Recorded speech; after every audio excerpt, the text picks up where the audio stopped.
Jai Jinendra. I am Neetu Jain. Welcome to my channel Success Angel. In this video, we are going to discuss Section 3A of Companies Act 2013. तो बने रहिए मेरे साथ इस video के and तक. Heading of Section 3A is members severally liable in certain cases.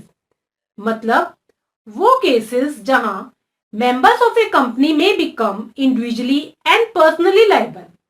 अगर कभी भी कंपनी के मेंबर्स मिनिमम रिक्वायर्ड लिमिट से कम रह जाते हैं तो basically provisions of this section contravene the concept of corporate personality and separate legal entity because according to these concepts a member shall not become personally liable for the debt of the company. First I will read the section and then I will explain the section in detail.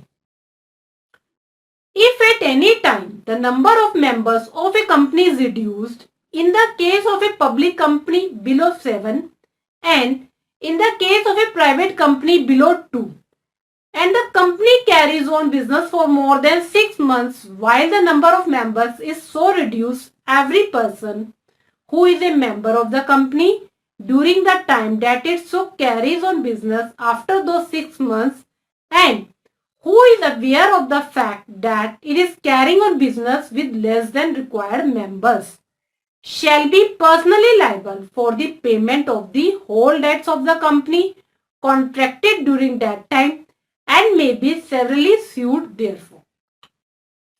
चलिए मैंने इतना बड़ा section read करा, मैं आपको यहाँ पे एक एग्जांपल से समझाती हूँ.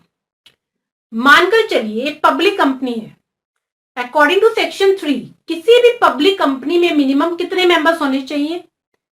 7 मेंबर्स.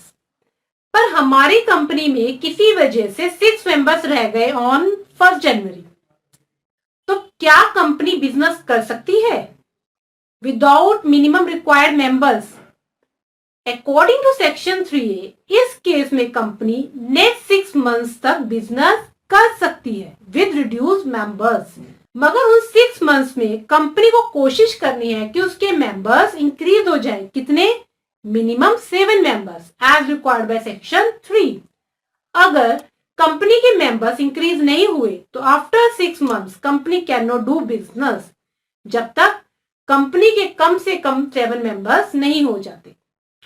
और अगर कंपनी बिजनेस करती है विद रिड्यूस्ड मेंबर्स तो जो 6 मेंबर्स हैं उनमें से जिसको ये बात पता होगी कि कंपनी के मेंबर्स 7 से भी कम हैं और 6 मंथ्स हो चुके हैं और फिर भी कंपनी बिजनेस कर रही है, वो सारे मेंबर्स कंपनी के डेट के पर्सनली और इंडिविजुअली लायबल होंगे.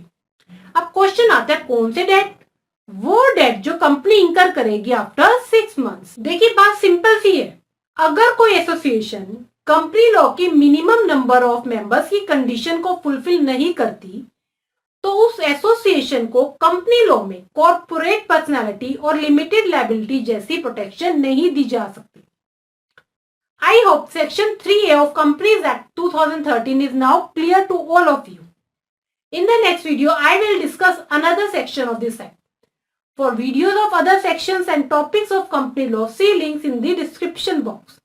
अगर आपको ये वीडियो पसंद आई है तो उसे लाइक जरूर करिएगा और अगर आपने अभी तक मेरे चैनल को सब्सक्राइब नहीं किया तो प्लीज सब्सक्राइब कर लीजिए ताकि हर न्यू वीडियो का नोटिफिकेशन आपको मिलता रहे. अगर कोई भी डाउट हो तो आप कमेंट बॉक्स में लिख सकते हैं. जय जी.